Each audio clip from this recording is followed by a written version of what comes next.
What lies behind us and what lies ahead of us are tiny matters compared to what lives within us. Welcome back to Light and Shadow. My name is JF. Today we're going to talk about limiting belief to start with.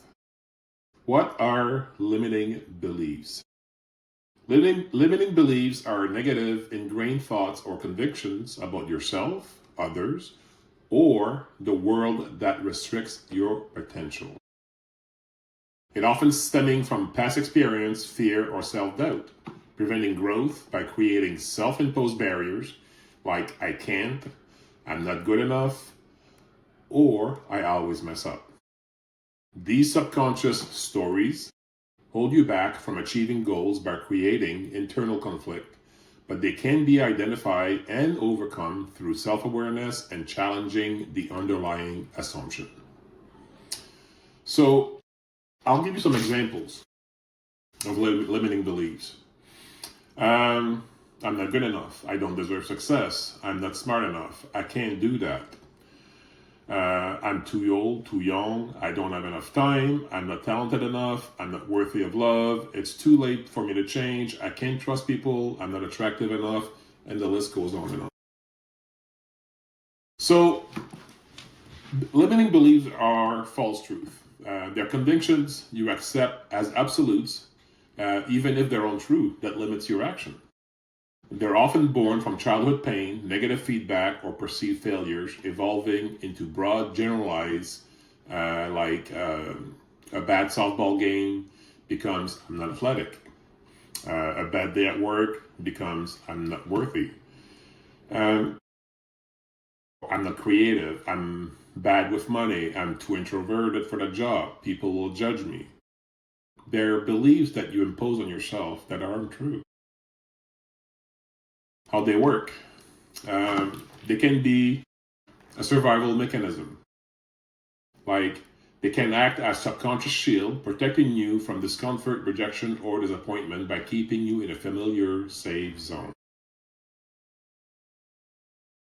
And they're not really a shield. They're just something you tell yourself so you don't have to go through a certain thing because you're either afraid of it or you're not confident enough to get through with it. Internal conflict, they create a mental block where a desire, like a promotion, clashes with limiting beliefs like I'm not good enough, leading to inactions or avoidance. Red flags, phrase like listen for I can't, I should, I'm just not, or that's just how I am. These are all limiting beliefs. So how do we identify and overcome them? By becoming aware. Notice feelings of being stuck or reason you avoid challenges. These are clues to limiting beliefs. Question the beliefs. Ask if this was true, what would it mean about me? Or what am I avoiding by believing this? Dig deeper. Challenge the truth. Recognize that a past event doesn't define your future potential. It's a story, not a fact. Reframe. Replace the limiting belief with a more empowering, realistic one. Focus on growth rather than limitation. Allow emotions. Instead of avoiding disappointment, allow yourself to feel it, breaking the pattern that the belief protects. Now, knowing that, again, I'm going to use that word that I really love, shift your perspective. You know, if you go through something and say, I can't do it because, shift your perspective. Look around you. No, ask yourself the question, why do I think that I'm not good enough to accomplish something? Do you know? Ask yourself the question. When we ask ourselves these questions, we challenge ourselves. We change our point of view on things. Saying, I can't swim, or period, I can't swim, period. Is that true? Right now it is, because you're afraid of swimming. But can you swim? Could you swim? Sure you could. Everybody can learn how to swim. That's just an example. But by changing your perspective,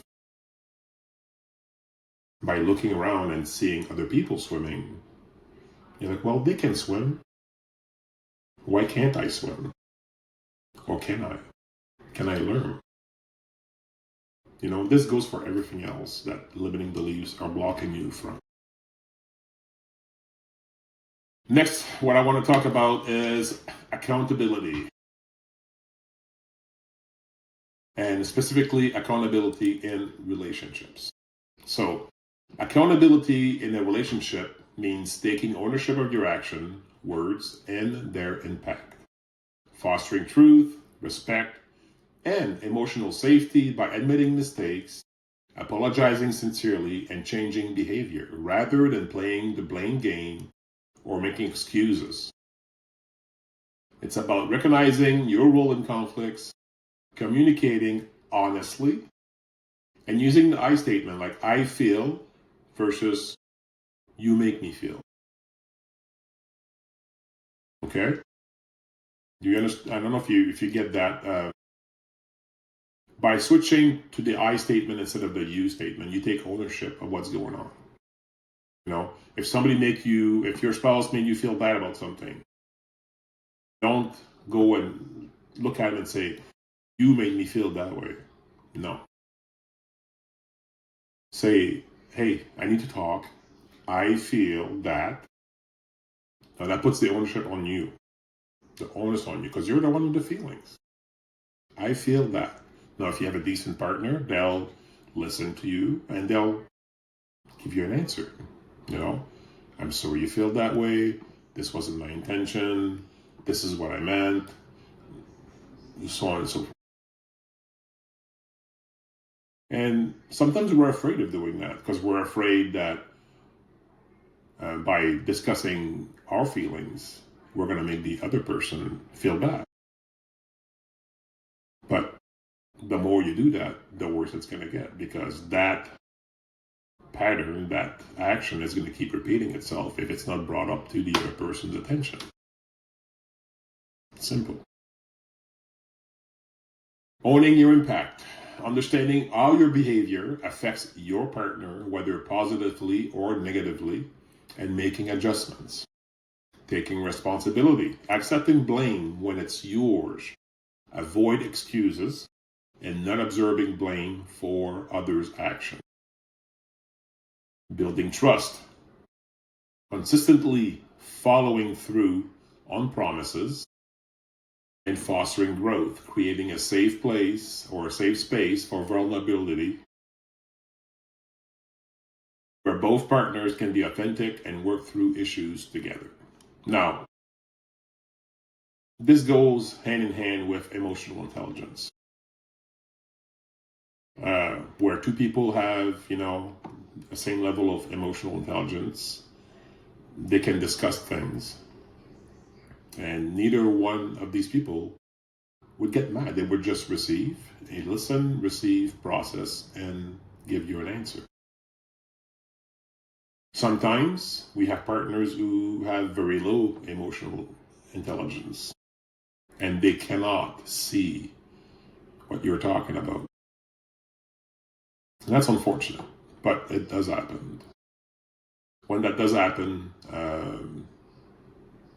you should rephrase, use the I statement so they don't feel attacked, and just be gentle with yourself.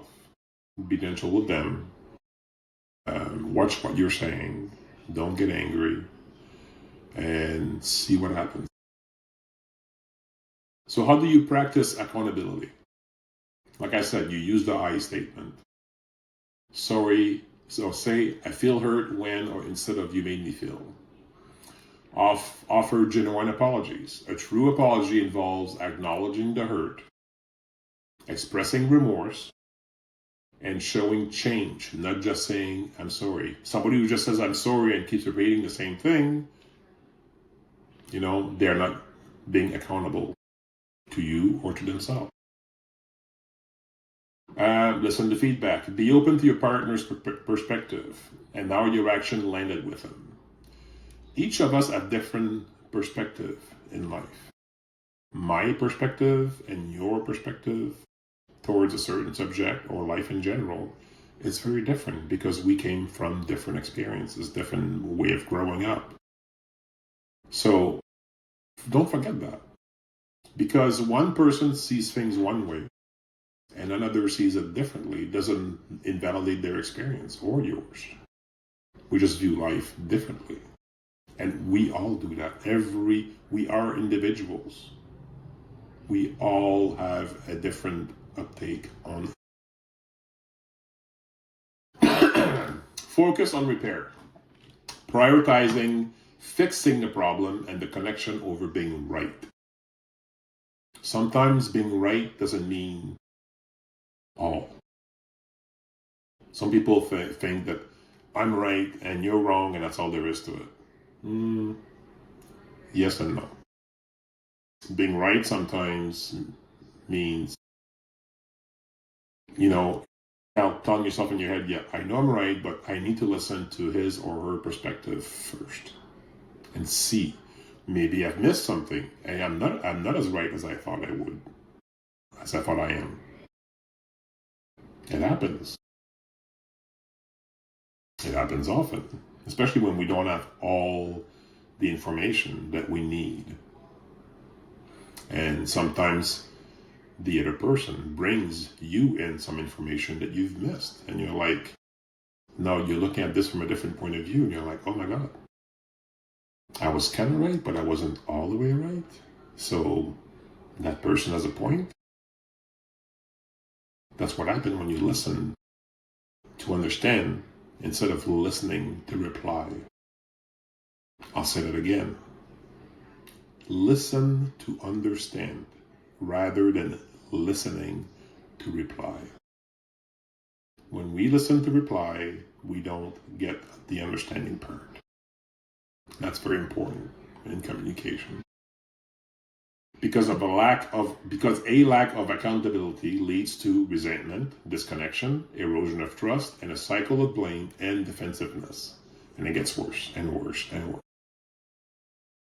By embracing accountability, you show your partner that the relationship is more important than your pride, strengthening your bond, and fostering a healthier, more resilient partnership.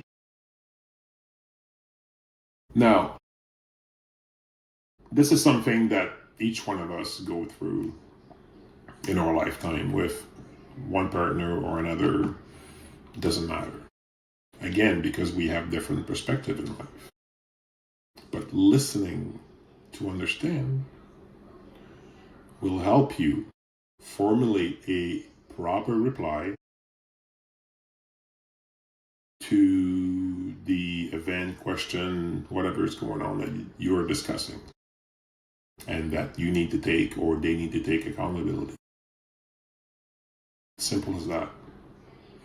If you think about a time in your life where you wish that you had taken more time to listen to your partner in order to formulate a reply that was, I want to say not hurtful, but that was appropriate, that was respectful, that was truthful, and that was factual, without commotions, drama, or raising your voice. We all go through that. So next time you're asking for your partner to be accountable for something, first of all, ask yourself, is what I'm asking for over the top? Am I putting my pride ahead of my relationship? Ask yourself these questions. When we ask ourselves questions, we are better prepared to communicate with others. Another thing I want to talk about tonight is sovereignty. Not the king and queen one, but your sovereignty in self. Self-sovereignty means having ultimate control and authority over your own life, body, decisions, and information, acting as the ruler or sovereign of your own being, free of undue external control. It's about self-governance. Remember, I keep telling you guys, lead yourself to a better place? Well, that's sovereignty. It's about self-governance, setting clear boundaries, trusting your inner voice. Like I said, ask yourself questions. Listen to what you have to say to yourself. It's important to talk to ourselves once in a while. And a lot of people will say, well, if I talk to myself, people are gonna think I'm crazy. No. Do you know that talking to yourself is actually a sign of high intelligence? It is. But people are somehow afraid of talking to themselves. I do that all the time. And when I do that, I usually come up with answers that I didn't think about. Taking responsibility for your choices and aligning your life with your authentic values, fostering autonomy, self-ownership, and inner strength. Key aspects of self-sovereignty. Self-ownership, the inherent right to own and control your own person, body, and life, similar to how our nation controls its territory. You are your own being. Nobody gets to control what you do, how you do it, when you do it. It's all up to you. Now, do we accommodate for the people in our lives? Absolutely. But ultimately, the decision about how you govern yourself is up to you. Autonomy, the ability to make independent choices and manage your own knowledge and actions without constant external interference. Again, you are self-governing. You are sovereign. You can make your own decision. You can make your own choices, whether they be good or bad. Self-governance, exercising self-rule, making your own rule and routines, and being the ultimate decision maker for your life's direction. Nobody has the right to tell you what to do, where to go, how to do it. You are your own person. So exercise that right. Exercise the right to do what it is that you want to do, need to do. Nobody can tell you otherwise. And it doesn't matter what we're talking. Inner authority. Claiming your internal compass as valid, living from your own truth, and not being dictated by societal pressure or others. Oftentimes, society tells us how we should live. If you're a man, you should live that way. If you're a woman, you should live that way. You know what? Society's rules are just guidelines. They're not actual rules. Nothing is written anywhere. Well, if I don't do this, people are going to think, who cares what people think? Really? Who cares? The more you think about what people are going to think of me, what people are going to think of what I'm doing, the more you're limiting yourself as well. You're not being your true self. And that might work for a while, but after a while, it's not going to work anymore. And it's only going to be detrimental to you. By acting now, by claiming your internal compass as a valid living truth, you free yourself from societal expectations. Boundary settings, defining and enforcing limits with others to ensure respect, safety, and integrity. When we don't uh, enforce or even place boundaries, what we're doing is we're inviting others to step over them. And what does that accomplish? You know, well, I don't want to set boundary with this person or that person because no, no. I've experienced that several times in my life where I did the same thing and I regretted it every time. You know, because sometimes setting boundaries can be kind of exhausting, especially if some other person constantly try to infringe on those boundaries. But you know what? It's for your own protection. Make sure that you have boundaries in place and make sure that if somebody crosses that boundary, that you remind them that they're crossing the boundary. You don't have to be nasty about it. Say, listen, you know, you're doing this and I was supposed to do it. And now, you know, it messes up my whole day. Could you please let me finish what I started? At work, you know, somebody keeps coming and bugging you. Place your boundaries in place. Say, listen, I know you need this, but I need at least 2 hours to finish this. And the more you interrupt, the longer it's going to take. That's a boundary. You can express that calmly, reasonably. And you know what? 95% of the time, most people will say, you know what, you're right, I'm sorry. Simple as that. Responsibility. Owning your choices and their consequences. Viewing setbacks as learning opportunity. Owning your choices and their consequences. So yes, we are sovereign and we can make our own decision, our own choices. Does that mean that we always make the right choice or the right decision?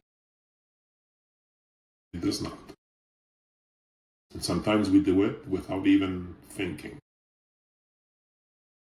But if you do make a mistake, if you overstep, it's important to recognize that. Again, talk to yourself. What did I do? Did I do this right?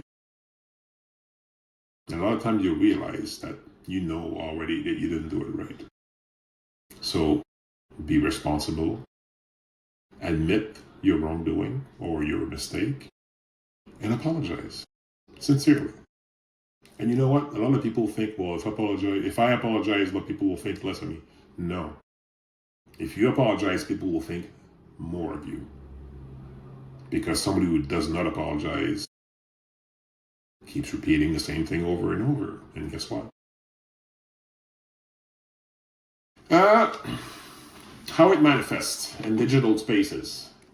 Because we're not just talking about, me interacting with somebody else or you interacting with somebody else. We're talking about everything that you do in life. So in digital spaces, managing your personal data and digital identity autonomously. Digital self-sovereignty. What does that mean? It means don't put all your shit out there. Because somebody will take advantage of it. Because again, you didn't put any boundaries on what you're putting out. In personal life, making informed choices about your health, beliefs, goals, and feeling empowered and in charge. And when I say feeling empowered and in charge, it's feeling empowered and in charge of yourself. Not anybody else, just yourself. And making informed choices. Well, a lot of time we go through life and I want to do this, I want to do that, and you don't think of the consequences. Well, if you think in terms of if I do this or if I do that, well, how will that affect me and how will that affect other people? Just by saying that before making a choice gives you the choices to go through the decision, see the impact before you do it, and then either do it or change the way you're doing it, or change I don't know, the way that you go about it. That's important, because if you keep on making decisions that are not good for yourself or others, eventually it's going to catch up to you. So before you make a decision, make it informed. Look it up. Ask yourself, ask others. It's easy, but you have to think about it. In relationships, expressing your needs, saying no when needed, and ensuring you are treated with respect. If your partner doesn't know what your needs are, how can they fill it? If you always say yes, then you're devaluating yourself. Because a lot of times, in my case, and I was doing that a lot, I was saying yes, yes, yes, I'll do it, I'll do that, I'll go there, even when I didn't want to. And that's wrong. Because I was devaluating myself. And that's what you do when you say yes all the time. There's nothing wrong in saying no. Hey, your partner is asking, let's do this, let's do that. And you're not feeling good, and you've had a rough week, and you're tired, and you just want to relax. Say, you know what? No, I don't want to do this because I am this, I am that. Maybe we can do it next week.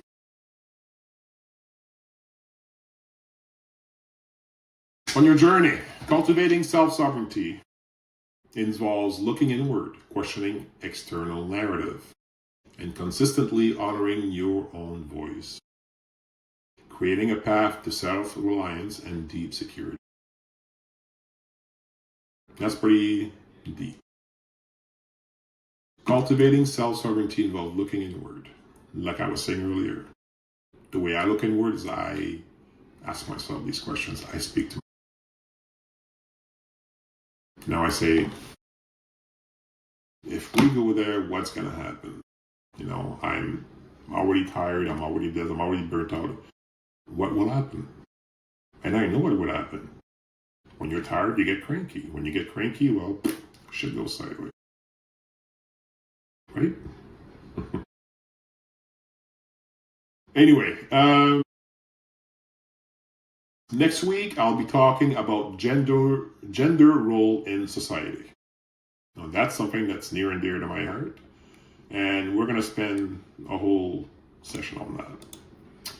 But before we talk about that next week, I'd like to ask you, what have you done this week to lead yourself to a better place? What have you done to help others? What have you done to help yourself? This week was all about me taking care of myself, helping myself. This week for me was a self-care week. And that's okay. That's good. Because if you can't take care of yourself, how can you take care of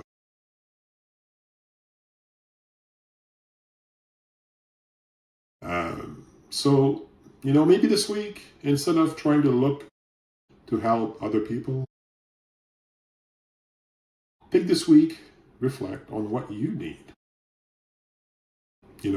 What would I like other people to help me with?